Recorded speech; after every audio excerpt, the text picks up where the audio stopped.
On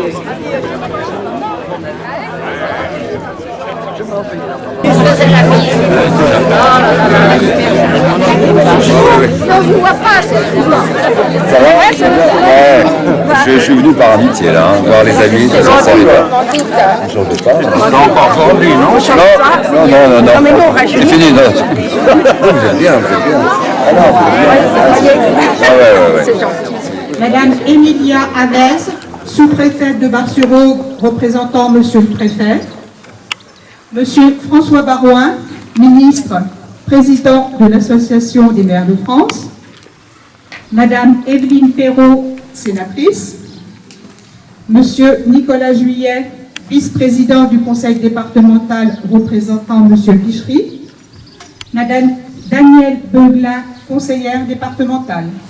Mes chers collègues, mes chers concitoyens, je suis heureuse de vous accueillir aujourd'hui pour l'inauguration de notre nouvelle mairie et je vous remercie pour votre présence. Ce projet appartient à tous les habitants de la commune et je sais que son achèvement était très attendu tant par certains administrés que par notre secrétaire. En effet, qu'il était difficile de gravir les 24 marches de notre ancienne mairie. De plus, on manquait cruellement de place, de rangement, de confidentialité et elle ne répondait plus aux normes d'accessibilité. Elle est la conséquence de l'obligation pour les communes de rendre les bâtiments publics accessibles à tous. De plus, l'entrée était commune avec l'école, ce qui posait problème pour en sécuriser et contrôler l'accès en raison du plan Vigipirate. Nous disposions de ce bâtiment qui a toute une histoire. À l'origine, c'était un presbytère. Puis, avec la disparition de nos curés de campagne, il fut transformé en logement locatif. C'est d'ailleurs ici qu'a eu lieu la dernière naissance enregistrée dans le village. Le choix des entreprises a eu lieu le 28 août 2017. Les travaux ont donc débuté à l'automne 2017 et ont été terminés fin novembre 2018. C'est donc dans des locaux plus spacieux, plus clairs, plus agréables, plus fonctionnels, accessibles aux personnes à mobilité réduite et répondant aux normes bien. Comme vous l'avez vu, nous avons aussi réaménagé le parking, car lors d'événements importants, on voyait des véhicules un peu dans tous les sens.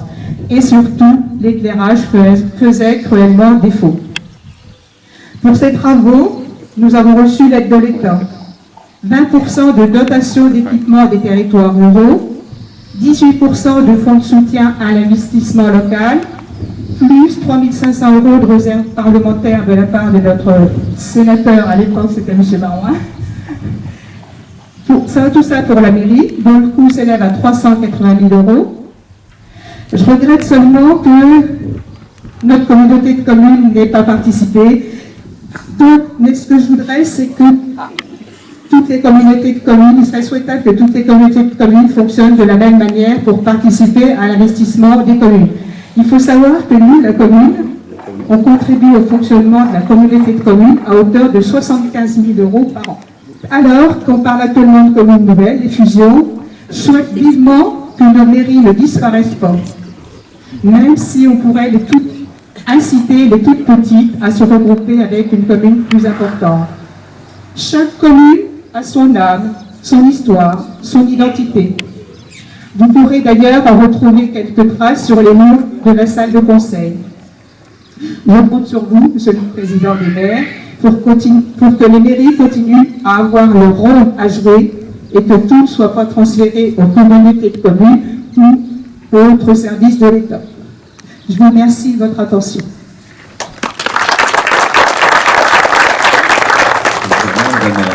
Madame la maire, chère Chantal, mesdames, messieurs les membres du conseil municipal, madame la sous-préfète, monsieur le président Nicolas Juillet, madame la conseillère départementale Danielle Beuglin, madame la sénatrice bien sûr, chère Evelyne Perrault, mesdames, messieurs, je voudrais d'abord vous dire que c'est une très très grande joie de partager ce moment avec vous. C'est un projet au long cours pour avoir les Marseillais, porté depuis de nombreuses années, et vous avez mis en perspective les raisons pour lesquels il fallait réaménager. Pour une commune comme celle-ci, et je veux rendre hommage à votre maire, à toute son équipe municipale, pour l'énergie avec laquelle ils se sont déployés afin d'obtenir les compléments de financement qui fait de cette réalisation quelque chose d'absolument magnifique, qui est à l'honneur de nos villages, qui est une fierté pour notre commune, qui sera utile pour les générations contemporaines que nous sommes et pour les générations qui nous succéderont. Ça va dans le sens de l'histoire, et le sens de l'histoire, contrairement à une idée reçue, c'est pas défausser les communes aux dépens de telle ou telle structure intercommunale, c'est au contraire de renforcer le cœur de la vie, du quotidien, du coin de la rue, de chaque Français. Et c'est pour ça que nous nous battons à l'Association des maires de France. C'est pour ça que nous nous sommes battus contre la loi Notré qui visait à faire une élection au suffrage universel direct des conseillers communautaires, c'est-à-dire la disparition des communes, et nous avons obtenu gain de cause. Donc bonjour à toutes et bonjour à tous. Je voudrais excuser en particulier Philippe Pichery, président du conseil départemental, qui ne pouvait pas être là ce matin et qui m'a demandé de le remplacer. Donc peut-être quelques mots, parce que tu as dit que la communauté de communes n'avait pas participé. Donc ce que je voudrais dire, c'est que jusque-là, au niveau de la communauté de communes, on n'a pas participé aux différents investissements dans les communes, parce qu'on a un budget qui est quand même très ric-et-rac, je dirais. On a essayé de privilégier des investissements globaux, comme la piscine de Romilly qui permet à tous nos élèves de pouvoir y accéder, comme la maison de service public, les déchetteries, le pôle petite enfance. Alors, très simplement, c'est que pour donner des aides aux communes, on sera obligé d'augmenter les impôts. Donc, à un moment, 10% sur les taux des impôts qui sont bas, c'est vrai, sur notre communauté de communes, c'est grosso modo 20 000 €. Donc, vous voyez, si on voulait créer un fonds au niveau de la communauté de communes pour les investissements qui pourraient être un peu significatifs de l'ordre de 100 000 €, il faudrait pratiquement augmenter les impôts de 50%. Alors, pour le moment... Je suis président de l'Association des maires de France, Madame la sénatrice, Madame la conseillère départementale, Monsieur le président de la communauté de communes, Madame le maire, Mesdames et Messieurs les élus, Mesdames et Messieurs. Je suis heureuse de pouvoir représenter Monsieur le préfet ce matin, au titre de la permanence préfectorale, et d'être ici à Avranches-les-Marcilly. C'est un lieu particulièrement important pour la vie de votre commune en particulier, et pour la vie républicaine en général. Et ce lieu est aujourd'hui à l'honneur. La mairie est le bâtiment symbole de la République, de la lieu de proximité. Elle est le repère de chaque citoyen, le premier échelon de la démocratie. C'est le lieu où le maire et les adjoints peuvent recevoir, le lieu où ils délibèrent pour les projets de leur commune.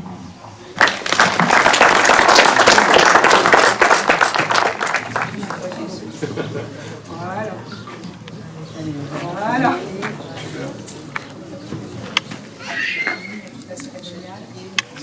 Oui.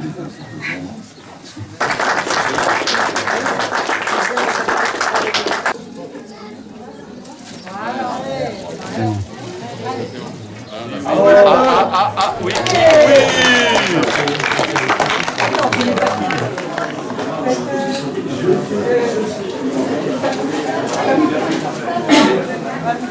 L'espace pour le secrétaire. D'accord. Je pense que...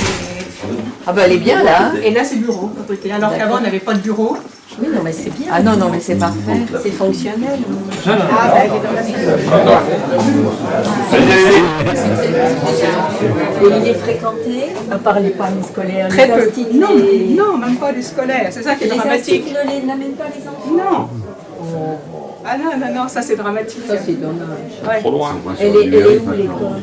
Elle est pas loin l'école. Le gazon est en On train de a lever. un avion. Le gazon est juste en train de lever. Ouais. Alors, C'est bon, c'était le bâtiment privé. c'était C'était dans le bâtiment d'abord.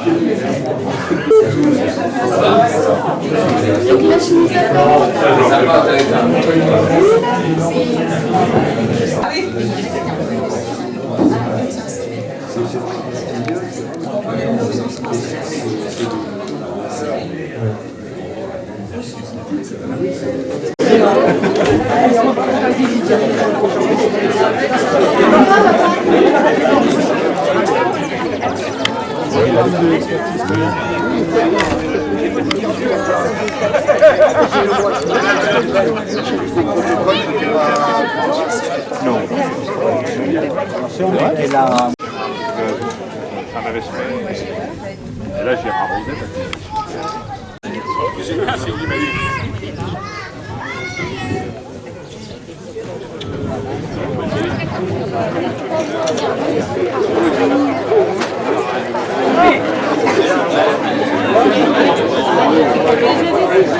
C'est la nouvelle mairie.